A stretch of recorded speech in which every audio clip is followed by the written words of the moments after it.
I've talked often on this channel about goalies of the future, and I've always said that it's kind of a jinx. And there are certain times where I'll see fans say, "Oh, our goaltending's going to be okay because we've got so and so in the pipeline."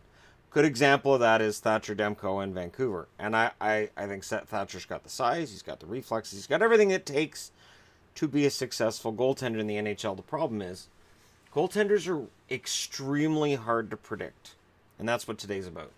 On the board, I have every goaltender drafted in the third round. I started with 2013 and I ended with 2007. I thought that would be a large enough sample size.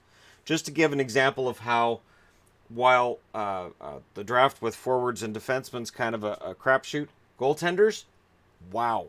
This just shows how there's a randomness with the goaltenders. You're rolling the dice as to which one's gonna manage to pan out, and I do this at a time where Philly's got their hopes set on Carter Hart. There are a lot of fan bases in Calgary. Of course, there's Parsons. They're big on Parsons. He'll be the starter. We're going to be fine. And some of these guys on the board, there was that feeling with, and some of them there really wasn't. 2013, Zach Fucale's drafted as the first goaltender by the Montreal Canadiens, and is seen as a kind of a steal. And at the time, many, including myself, said, "Wow, so they've got Price, they've got Fucale, they're set."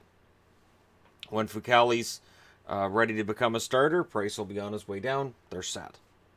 And Fucale now is in the Vegas system. Tristan Jarry.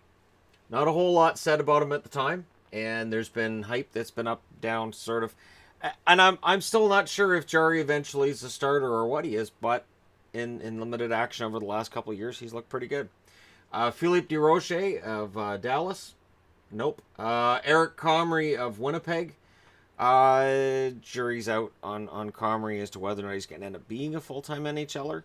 I'm starting to lean towards the no. Spencer Martin in Colorado. Eamon McAdam, New York Islanders. Of course, he's in the Toronto system now. And Marcus Högberg in Ottawa. And as chaotic as things are, I haven't heard a whole lot about Högberg being called up to fix anything. 2012. Andrei Vasilevsky drafted in the first round. If they're drafted in the first round, I put a little blue asterisk next to them. And Vasilevsky's been fantastic for Tampa. Then Malcolm Subban, also drafted in the first round. And make sure I put that up there, because I remember watching that draft and being disappointed that the Canucks didn't get Malcolm Subban. I thought, hey, with a name like Subban, he's not going to fail. And he's in Vegas now. So, Vegas, for Vegas reasons. They kind of traded up to get goaltenders twice now. Once on waivers and once via free agency. Oscar Dansk in Columbus. He was viewed as an excellent goaltending prospect, future starter. Anthony Stollers in Philly. He may still end up being a solid goaltender, but he's kind of lost in the mix of all those goalies in Philly. Jonas Korpisalo. So, Columbus swings and misses on Dansk, and then they get ahead on Korpisalo. Daniel Altshuler goes to Carolina. John Gillies, Calgary. Chris Driedger to the Ottawa Senators. Jake Patterson, Detroit. And I remember when Jake Patterson was a highly thought of prospect. Matt Murray in Pittsburgh. So Matt Murray is 1, 2, 3, 4, 5, 6, 7, 8, 9, 10th goalie picked that year. And he won 2 Stanley Cups as a rookie. Freddie Anderson is the 11th. There's a black asterisk there because he re-entered the draft. He was drafted by Carolina and he said no. And I think part of the reason why he ended up dropping down to where Anaheim picked him is because he re-entered the draft. I think there was some fear probably by other teams that said, well, we take Anderson here, but there's no guarantee he's going to want to come here either. And Anaheim said, well, we're okay. We don't need a whole lot of goaltending help, so we'll take a flyer on him. That's how it looked to me anyways.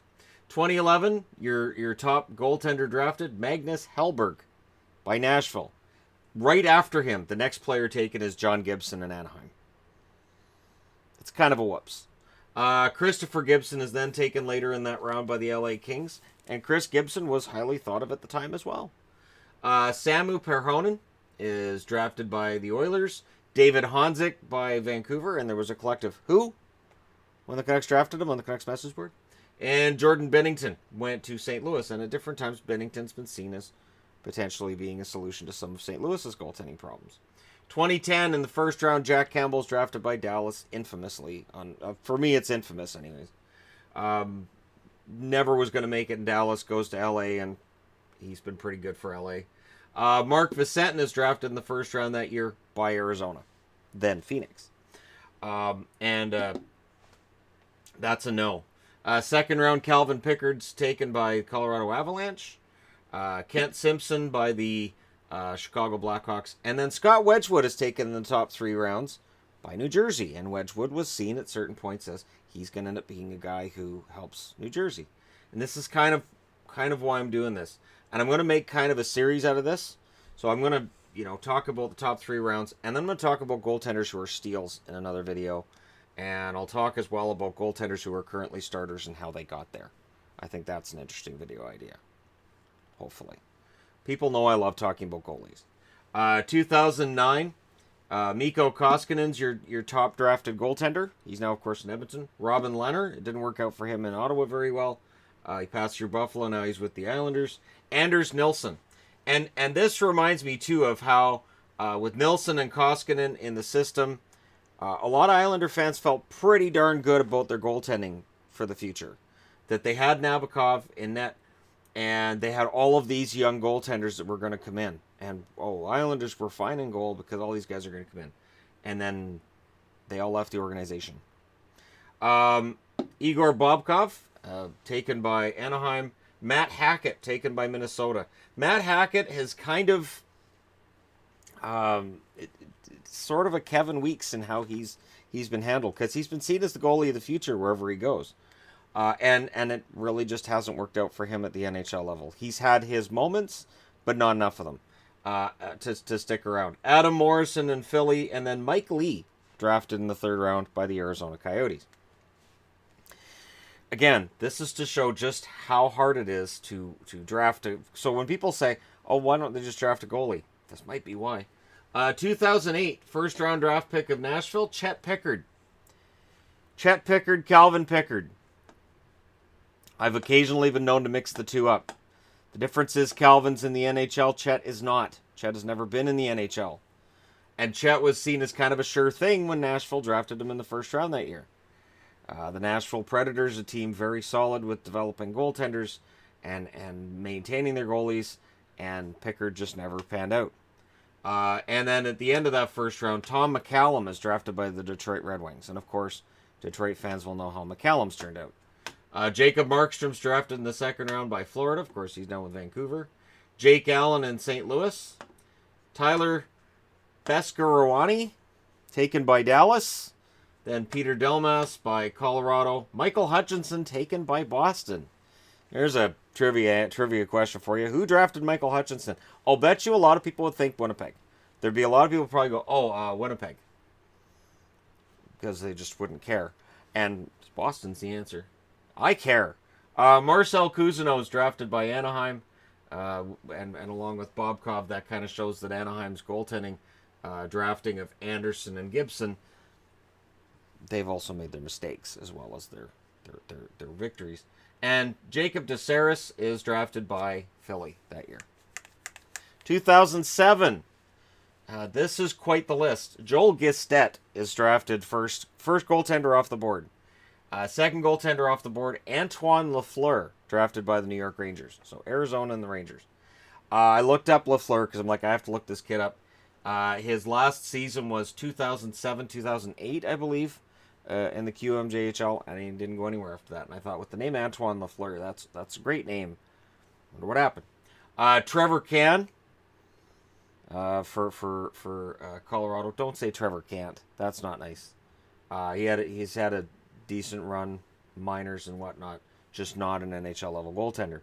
Jeremy Smith, who was quite the story. Was it last year or the year before? Jeremy Smith was a big story for finally getting into the National Hockey League and playing a few games. Timo Pellmeyer for the San Jose Sharks. Josh Eunice, drafted by Chicago. And Tyson Sexsmith, drafted by San Jose. And I remember Sexsmith when he was drafted, and he was going to be an excellent goaltender And the sky was the limit for him. He'd been drafted by San Jose, where you had guys like Kiprasov and Toskala and Nabokov and all these really good goaltenders come through. And Sexsmith was the latest in a San Jose line. They even had a whole spiel on Global News in Vancouver here about how excited they were for Sexsmith, and then it just didn't pan out. Goaltenders are very, very tricky. Above every other position in hockey, goaltending, really, really hard to pick. That's why I only went with the top 3 rounds. Because if I went all the way to round 7 and 8 and whatnot, there were 10 rounds, 11 rounds if you go back far enough, you will find steals later on. But part of the reason you find steals in later rounds is because it really is a roll of the dice. And you really can't tell. Because if you look at some of these teams that have had misses at the draft table, they're not bad teams. They're not teams known for really bad scouting. It's just such a difficult position to predict, because you can't tell which one of these guys can handle NHL level skaters, shooters, and pressure. And goaltending, more than any other position in hockey, has that mental aspect. And you don't know which one's going to thrive with that challenge in front of 18,000 people, and which one is going to say, you know what, this is too much, and it's not going to work. But there you go. Let me know your thoughts, as always, in the comment section below. Don't forget to hit like and subscribe. If you're browsing your way through, you just happened upon this video. And yep, I'm going to go ahead and make a playlist related to this. And I'm not doing this to make fun of the whole idea of goalies of the future. It's just, it's a term that kind of just, it triggers something in me that remembers when some of these highly drafted, highly thought of goaltenders didn't really pan out. So there you go. Let me know your thoughts in the comment section below. Don't forget to hit like and subscribe if you're browsing your way through. You just happened upon this video. Thank you guys so much for watching. I'll talk to you again soon.